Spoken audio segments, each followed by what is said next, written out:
Hey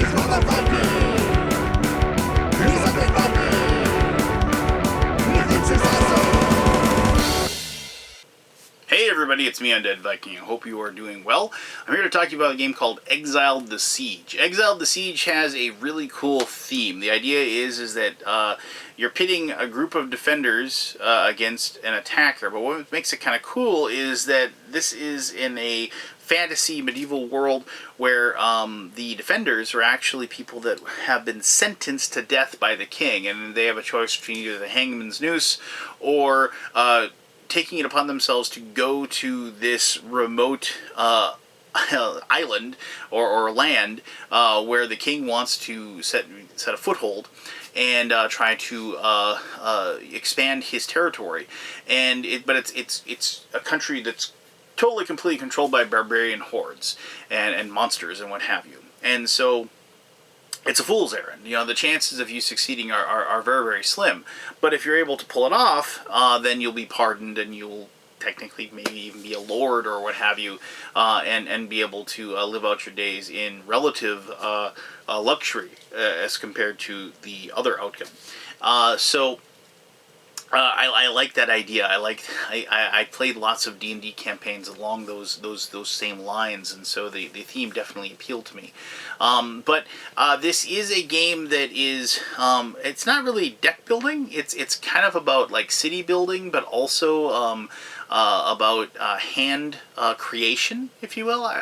It's tough to explain, but why don't I show you how to play? It's going to take quite a bit of time because there's a lot of stuff that goes on with playing the game, so I apologize. Well, I don't really apologize for it, but just if you're going to watch the gameplay portion, it is going to be a bit of a haul. So we'll get through that, and hopefully I'll get at least 95% of the rules straight the first time. And then I will come back here and I'll tell you why my game group and I have been having a lot of fun, you can't see right now, but playing this game, this Exiled the Siege. So, alright, let's do that. This is Exiled the Siege, and while this game board has been set up and we're good to go to begin a game of it, you're going to notice there's a lot going on right now. You don't really see much. Maybe you see this one little tile out here right here. There's this little tiny one over there. What's that? And no units, nothing really moving around here on this area. Now, I really like this map. I like the look of it. I mean, basically the idea is, as I said, each player is representing a criminal that has been exiled, and they are on this desolate rock, basically, on the edge of this kingdom, or this burgeoning kingdom, or this barbarian land, where you have been tasked to, you know, set up an outpost, set up a keep, set up a village, and begin the beginning foray into this world, if you will. And so, obviously, the people that live there, the barbarians, don't want you here. And so the one person is going to take the role of the attackers, and the other players are going to be taking the roles of the defenders that are trying to set up this place, this village, this city, this keep, and defend it for 4 turns. And if they can do that, they win the game. And obviously, if the attacker manages to, crash the durability of the city down to 0, they win. And so, anyway, so just quickly kind of just showing you what the different parts of the board are. Over here, this is the area where the starting units of the defenders are. This is where the starting units of the attackers are. As you train more units, you will put more in there. The defenders start with a few, and they do that because basically, well, they'd be kind of overrun if they didn't get to start with some. This track right here is the city durability track. Anytime, as I'm going to show you, you're going to build up defenses and like towers and walls.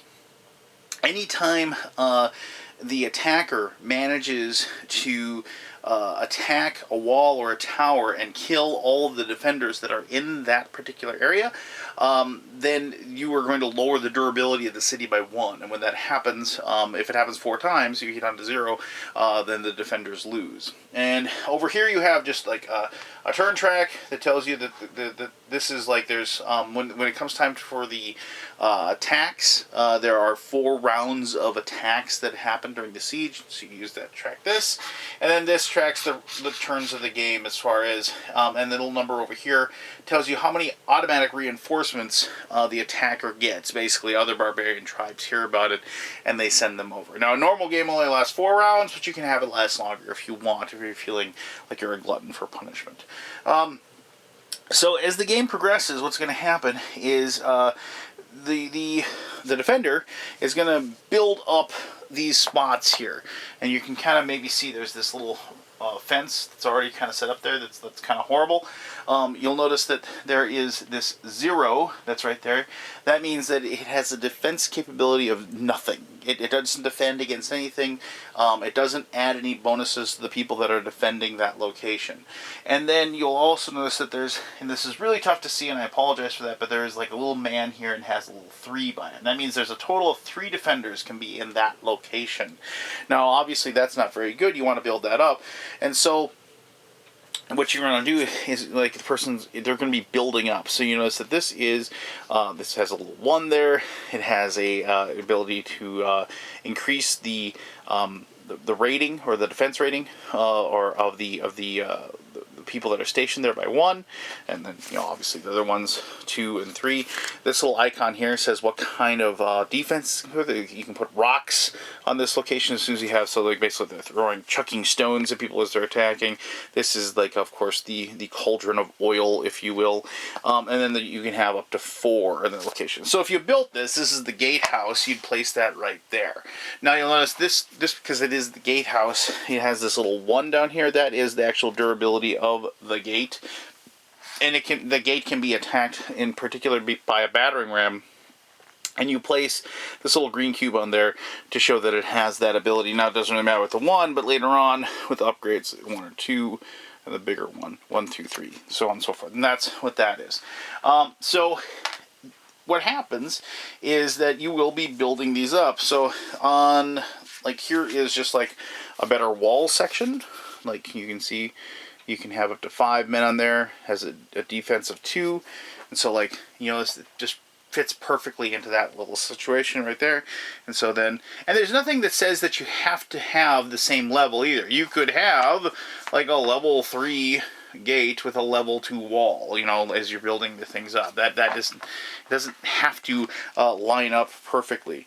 There are towers that you place. The towers are specific because they are the only place that you can put your catapults as the defender, and also this is where your archery people need to be, you know, so they can fire the towers, and so then the towers go into their specific locations like so. Now, I mentioned this barracks earlier. This is one of the special rooms. There's also a chapel, there's a workshop, there's a keep, and there's a library, and those also all have 1, 2, and 3. You know, so here's level 1, and then well, I'm sorry, that's a wall. I apologize. Let me get out an actual. Here we go. So here is up here. This is the keep. So that's like a level 2 keep, and you can see that all it has is a circle to show it's an activation circle in case it does something, because it will only activate once. There's a little icon that says what level it is.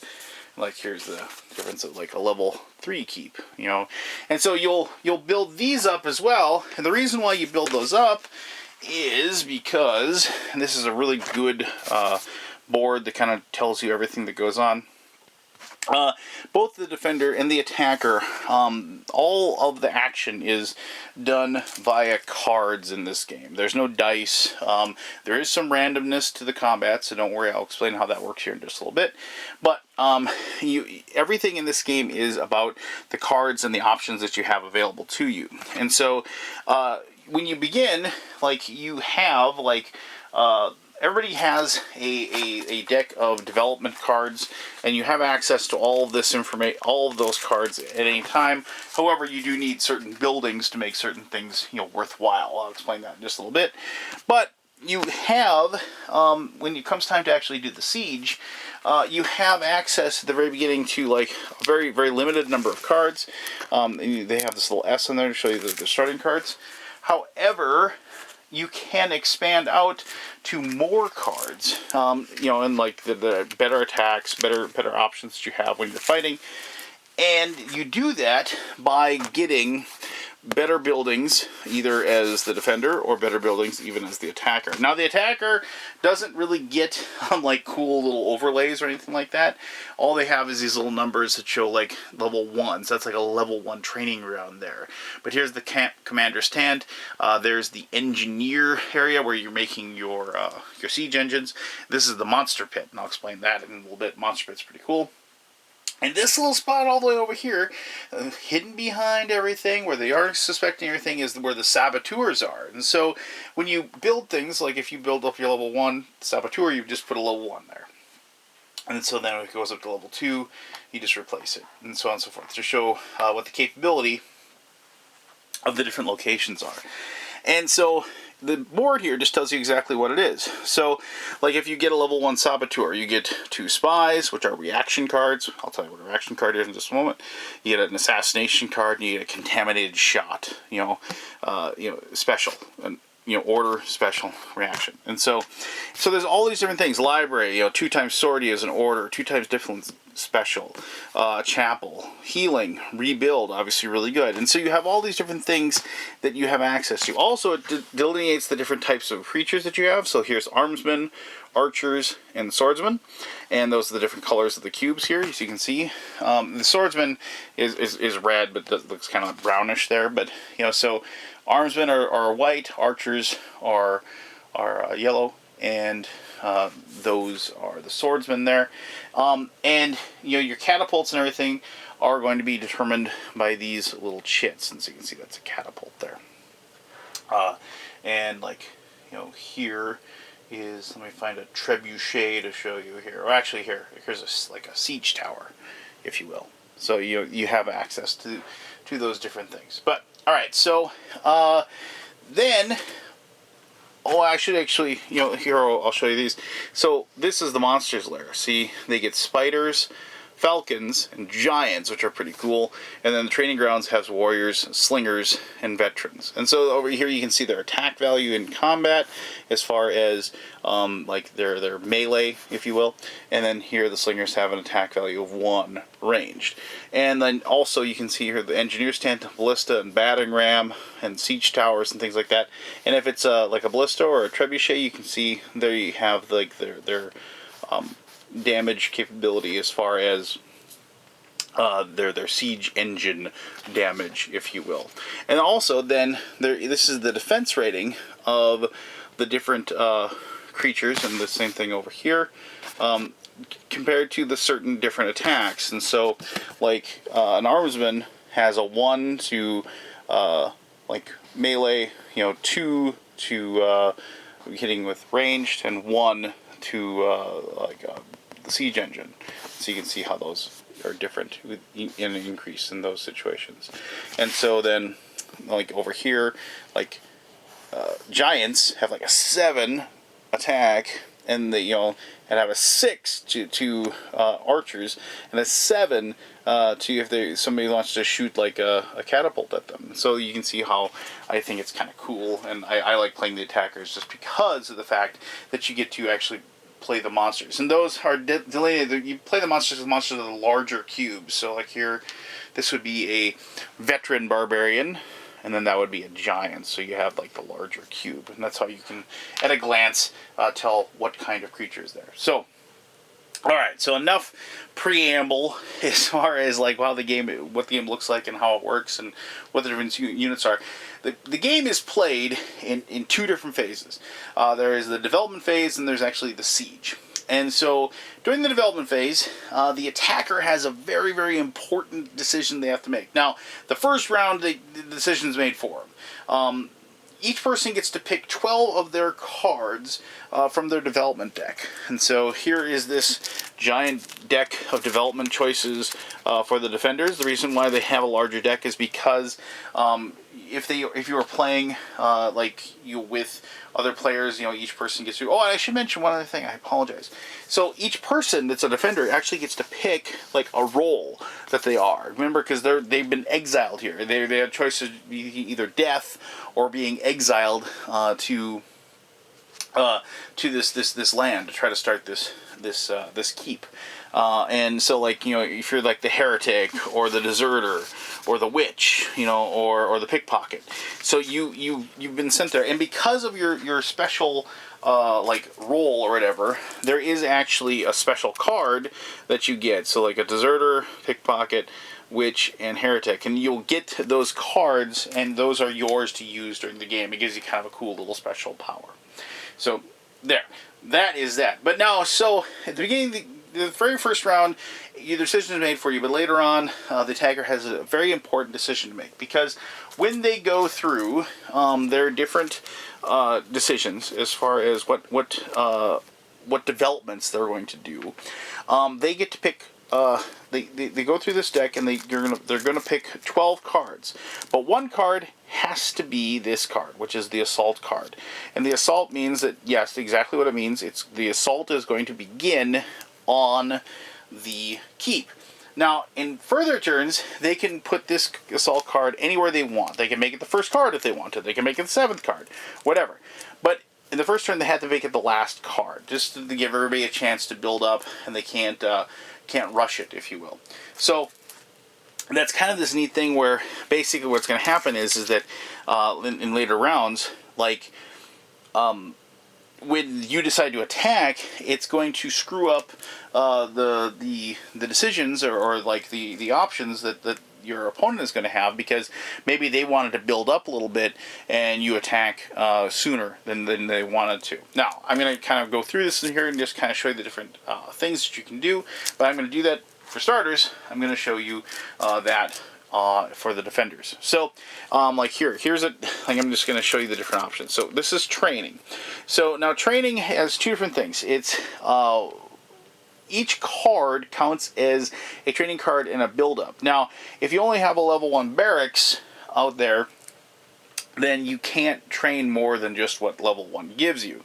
But if you have a higher level train card, then you can combine training cards. Remember, so you can have one train card, but then like if you manage to combine that with another training card, what'll happen is that you'll then get to go to the level 2 training for 3. Instead of just getting 1 armsman, you'll get 3 armsmen and 2 archers. Now, if you get 3 training cards, you'll get 5 armsmen, 4 archers, and 2 swordsmen.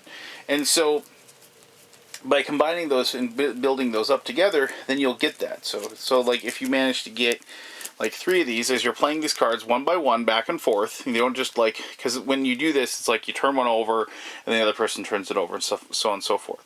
So if you can get all 3 of these together, then you obviously get the higher result on the training. But if the assault happens before you're able to get 3, you have to just take what you get as far as training goes. Now the same thing goes for building. So when you build, it's just exactly what you think. It is a build card that allows you to build like a level 1 thing wherever. Now, if you already have a level 1 thing, you have to actually then put 2 build cards out to build a level 2 thing. Now, it is important to note that you can only build one section once. Like, if that makes sense. So it's like you can't build. You have to go through the chain of build a level 1, like tower, build a level 2 tower, build a level 3 tower. You can't just put 3 build cards out to begin with and say, I'm going to build level 3 tower. You can't do that. So you have, and you can only build each section once during a given turn. And so if, so let's say, and this is going to be complete, but let's say, like, you had, apologize, let me find a, like here. Let's say you had this level 1 tower already built. And so you played a build card because I'm sorry, that isn't level 1 tower. That's level 2. Fine, we'll say it's level 2. And let's say you wanted to increase that to a level 3. And so you had 1 build card, and then you had a 2nd build card, and you had a 3rd one coming, and you're going to play it, but the assault happens. Well, when that happens, what you do then is you are allowed to go ahead and place these build chits on that location to show how far along you were on that build. And so the next turn, if there is one, you're allowed then to just finish it up and like, you know, and complete it. You don't have to start it all over when you're at that section. So that's like an important thing that you have to keep in mind. Now, it isn't just building and training. You can do things like earthen fortifications. When you do earthen fortifications, and as long as you have like these are things you can do at any time.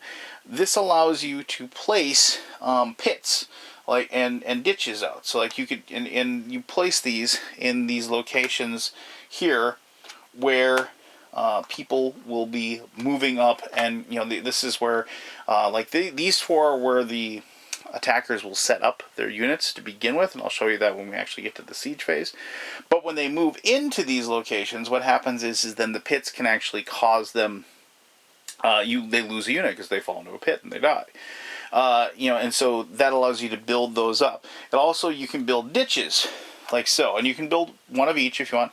Ditches, when you move through that area, like you're going to be doing move actions to do, you know, to get people into those spots as the attacker. Like when you move into that area, only half of the people get to actually move, to complete the move, because of the fact that, you know, it's very difficult to move through all these, like the ditches and everything that are like slowing everybody down.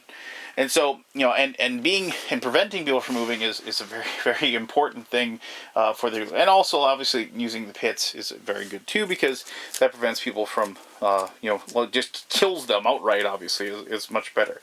And so like you can also, you know, build machines, then stones, cauldrons, you know, stones, cauldrons, and catapults.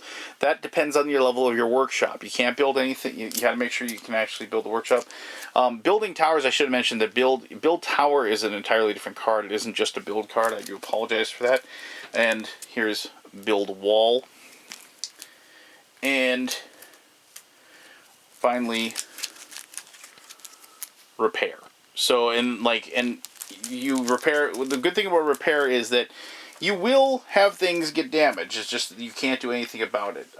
As things happen, like here's your particular. If your walls take damage, like so, you're going to have like a marker on there like that. And a level 1, for every marker on there, it reduces the defensive capability of that section of your wall or your tower or your gate, you know, house by 1. When you do a repair, you'll repair all the damage on that particular location, including if like you have your gatehouse, like so, and let's say the gatehouse had 2 damage, and also like the actual like we, you know, the gate had been destroyed completely, like the battering ram had managed to take it out. If that's the case, then if you did a repair, you'd repair everything, and you'd actually increase the gate to the maximum possible level as well. So obviously, having that ability is, you know, being able to repair is a very important action that you're going to want to take, because, well, obviously you're going to take damage during the siege phase, and if you don't repair things, you're just asking for trouble when the next siege phase comes along. So you're going to go back and forth. You're going to, you know, the attacker's going to improve their abilities over here. You know, they're going to improve the defenders are going to improve their town as well. And after the assault happens, then you're immediately going to stop, and any cards that haven't been played are immediately discarded, and you're going to move directly into the siege phase, which I'm going to show you now.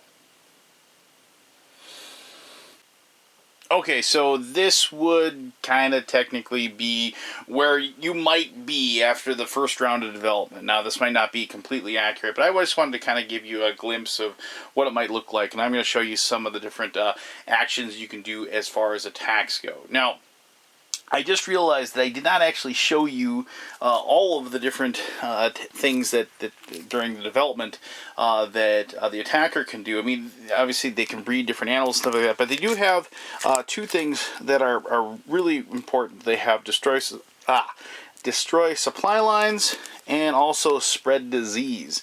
And destroying supply lines actually allows you to prevent people from doing the earthen fortifications, like you negate a card of that. And also spread disease allows you to negate training cards that your opponents do as well.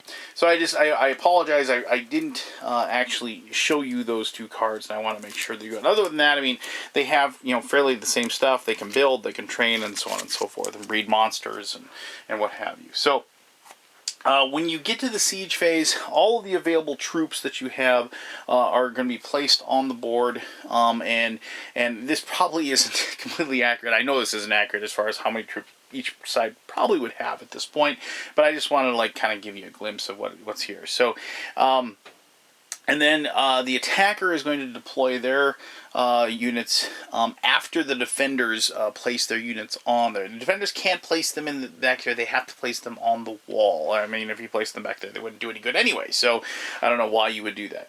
So then each person is going to get their orders. They're different cards that are, you know, comprised of the actual like orders that you get. You remember those cards with the S on the top.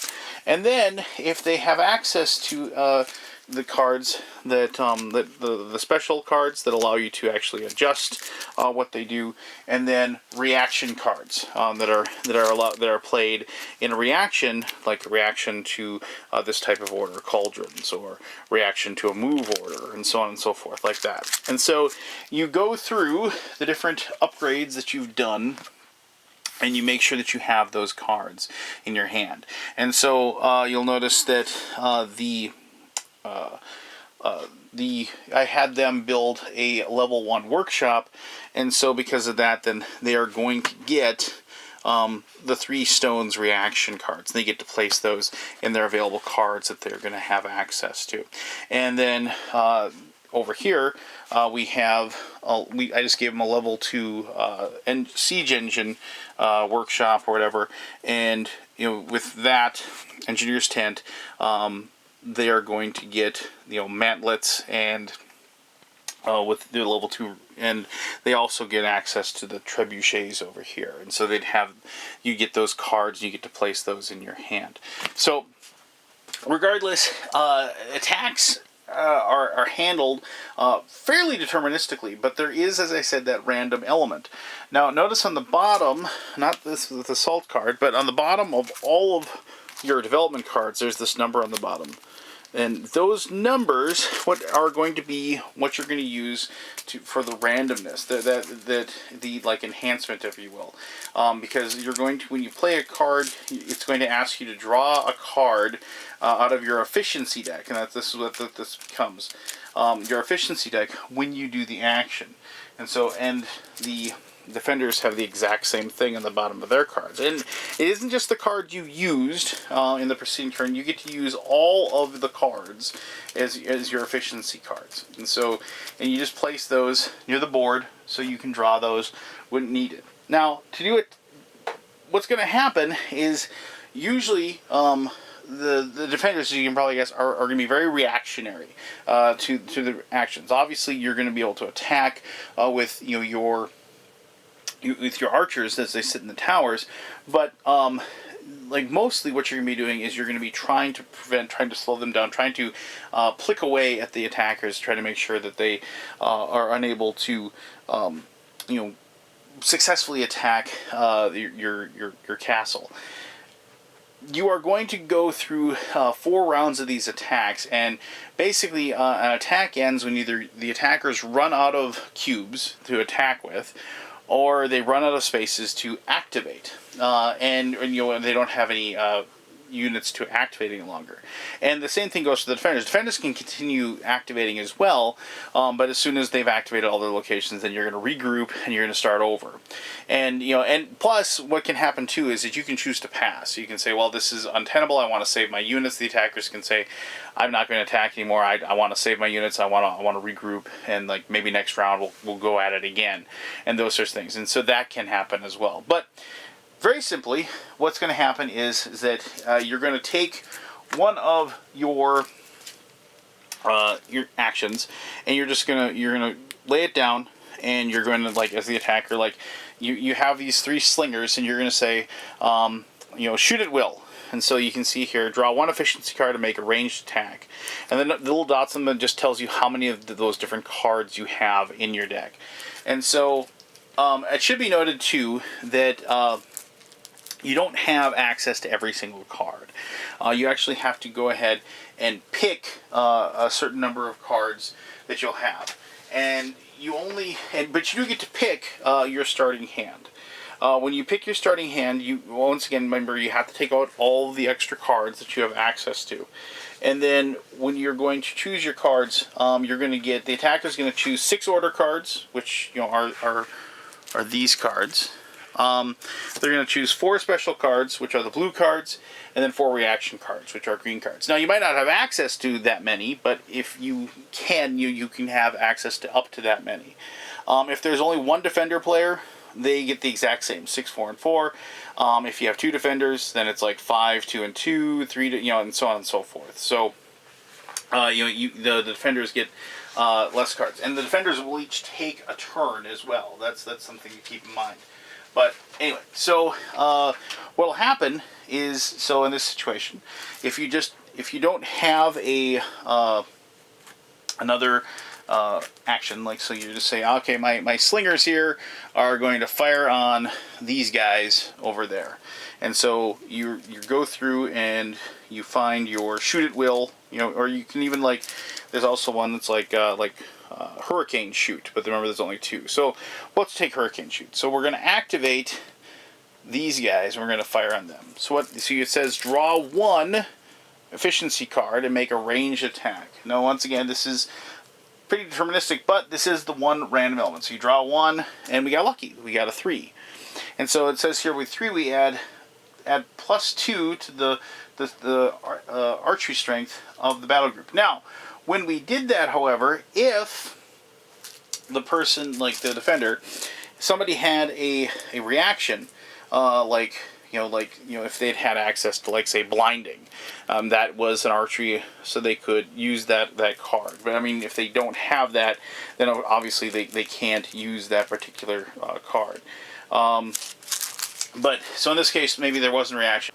Special cards, if you have one that can affect the action. Now, if I remember correctly, there isn't an action, a special that can actually affect there isn't one that affects an archery attack. But if you had, well, actually, this one can reinforce any orders. So you could take this card and you could place it face down, and you haven't revealed it yet, and the defender doesn't know what you're doing to affect this action, if you had access to that card. But then they can decide if they're going to do reaction if they want. But in this situation, they aren't going to do reaction. I didn't have a special card, and so then I have my 3. They have an attack of 1, and I got lucky, and I got a 3, so I'm going to add 2 to that, and so that's going to be a total of 5. And so when we see how many we take out, what you're going to do then is you're going to look once against the armsmen, and their defense against archery is 2. And so I'm going to kill 2 of them, and the 1 extra is just wasted. It doesn't work. So then, boom, boom, those get taken out, and they're removed. And I've made that section of the wall, slightly more inviting, for my guys to move in and attack. Now, because I did that with this area, well, I'm going to take one of these. I'm going to go ahead and place an activation token in that location. And now the defender can go. Well, now, obviously, the defender might think, well, geez, I don't want to, I'm a little worried that, I'm going to get attacked by that particular, maybe, because your slingers can attack. They do have, they're not as good, obviously, at the ability. So maybe they aren't going to, want to, have me have the ability, and so they're going to just take, like, shoot at will, because I had to move them up there to get it. So they're going to shoot at will, at those over there. And so they're going to say these 2 archers are shooting, and they're going to go ahead, they play that card once again, and if they had, let me just see, let's just say, like, maybe like they had access to Eagle Eye here, which makes range increases by 1. So they go ahead and they put that face down like that. And so then, if I had a reaction, which I don't, as the attacker, I'd say fine, whatever, same deal. They flip that over. They have an attack of 2. This makes it 3. They're going to turn 1 card over. They have a 2 that makes the battle group, it stays the same. It's 3. Attack is 3. So my defense over here, if I didn't have my well, actually, if I probably, if I had access to it, I could have theoretically, had a mantlets if I had, if I'd had a mantlet in that location, and so then I could have used that, but I didn't, and so then they do all 3 points of the damage. They only, let's check if the defense is 2, so they do 3, so they take out one of them, and say remove that like so. And so then you once again place an activation token like that. Now this goes back and forth, as far as it. Now you can use any action in your hand to move. And when you move, it's interesting because you actually activate the location that you're moving to. And then you get to move your units. Now you have to make sure that you can't put too many units in a location. Notice that there's 16. I'm nowhere even close to coming to that, but it is very important to note that you can't overload an area. So if, as the attacker, I activated that, I could then move anybody that has access to that. I can move into that location. So I can move all 6 of those guys into that location like so. And that is how a move action goes.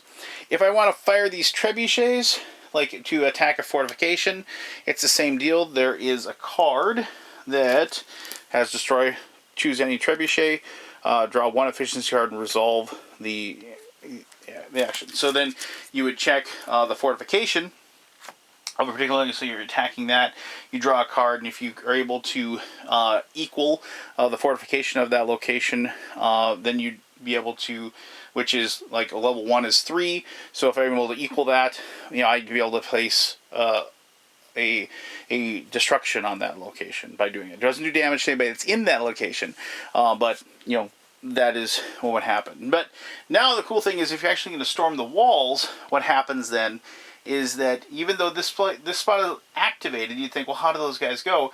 You're actually activating this little spot here that activates that, and what you do then is like so, and then you move those guys up like that. And then if you would find your storm the walls action, right, which is this.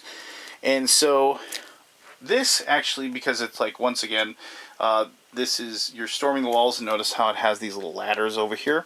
That is where the reaction of, if you have, and these guys do, we have, notice how there's these little rocks right there, or stones, if you will. So they can do this as reaction.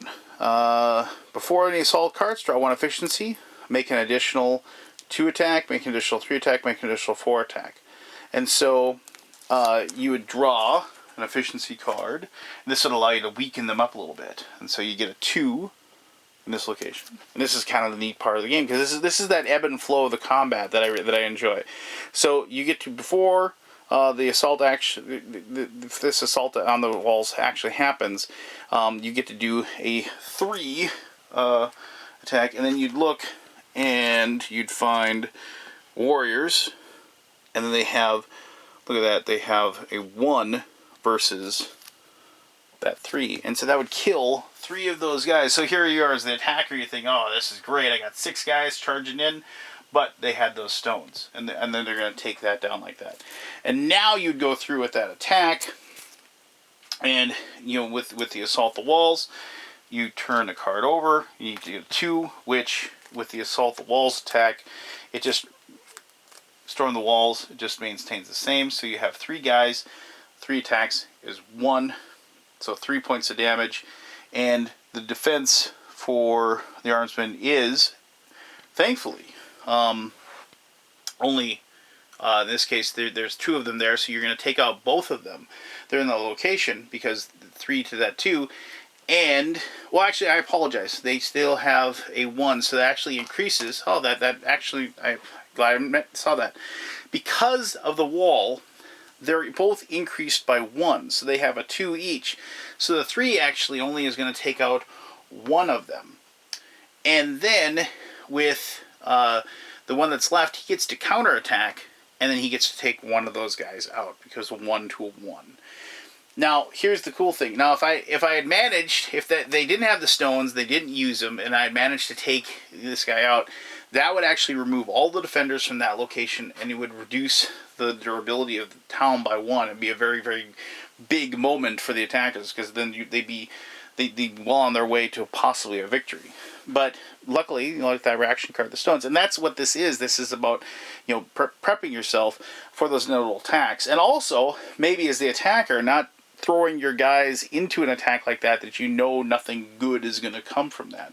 Or maybe that's a situation where my trebuchet should have attacked that location first. Do that, attack that, weaken it, and then move forward. Obviously, that would be a much better decision on my part. But I just wanted to kind of show you those different things. There's a ton more going on. There's absolutely no way that I could actually show you everything. I invite you to go ahead and check out the rules for the game. I know they're posted online, and you can definitely see everything else that's there. But there's a lot going on. So after after you get done with one attack, you regroup.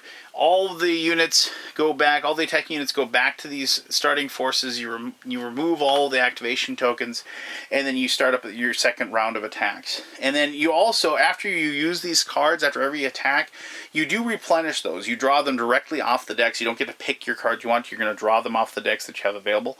It is very possible that you could run out of cards, as far as certain types of cards, obviously. Remember, that's why those dots are on the bottom of the cards, let you know how many of each card that you have. If your efficiency deck ever runs out, you just shuffle it up and you redo it. One other thing, I should mention that the number of units and soldiers that you have access to on either side is finite. You don't have like an unlimited number, so you have to wait for those to be killed basically to get them. So like if you have 5 giants, that's all the 5 giants you get. If you have 4 catapults, that's all the 4 catapults you get. Things like that, so something to keep in mind.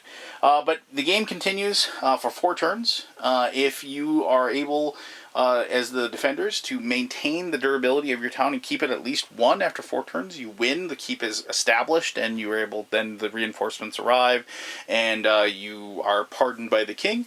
If you are unable to do so, the barbarians tear down the city walls and slay everybody inside, and your sentence of death comes true anyway. So there you go. That is not so brief overview of how to play Exiled the Siege, but let me tell you exactly what I think about the game in my conclusion, which I'll do right now.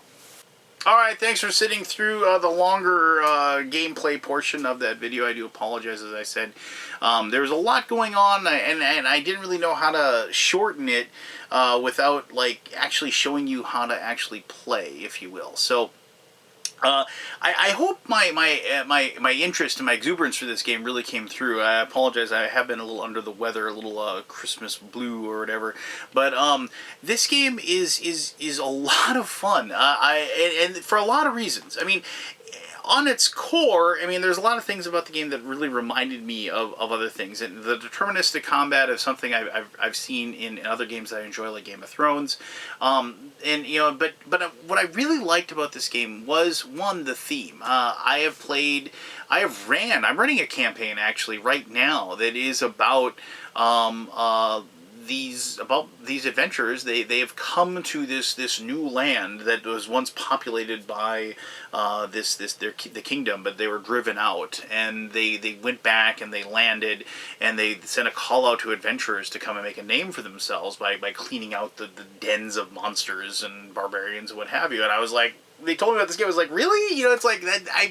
It's not a perfect mirror, but it very much reminded me. I remember also an old D&D campaign I had once where the premise was that each person had committed a crime and they were being thrown into a dungeon, basically, that everybody knew was full of monsters and demons and what have you, and it was like a sentence of death, if you will. And so they were thrown into this dungeon, and then they were kind of like teleported to the bottom level, and then they slowly worked their way up. And I had built this giant dungeon of different cities and what have you.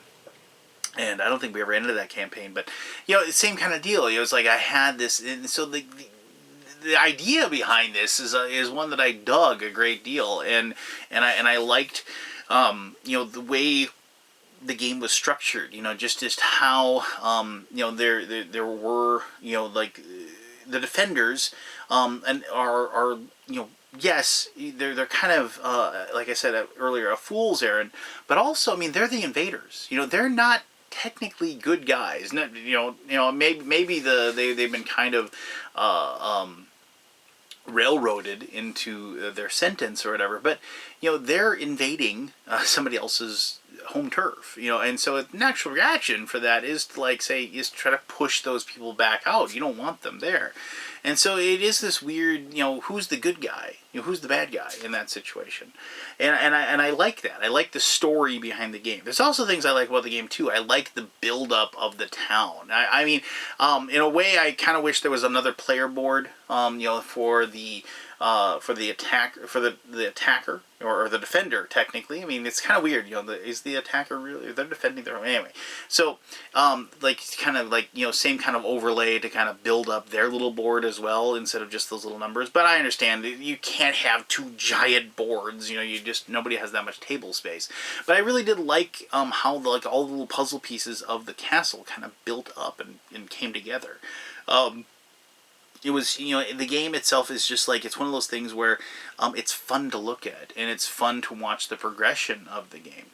But the siege is actually, obviously where the fun, in my opinion, the real fun is, because that's where you have the very, very difficult decisions of which areas you're going to activate first, the tactical decision of which one before this one, because of the fact that you are reacting to the other person's attacks to you. And so, something where you were going to maybe move your defenders, from one section of the wall to the next. Well, that section of the wall just got destroyed by trebuchets, so maybe you're giving up on that section right now, and you want to move your guys over to another spot or whatever. Now, I want to mention one thing before I forget. There is, if you want to, there is a cooperative game where everybody just plays a defender and the attackers are controlled, autonomously. And it works really well. We played it a couple times. We had a lot of fun with it.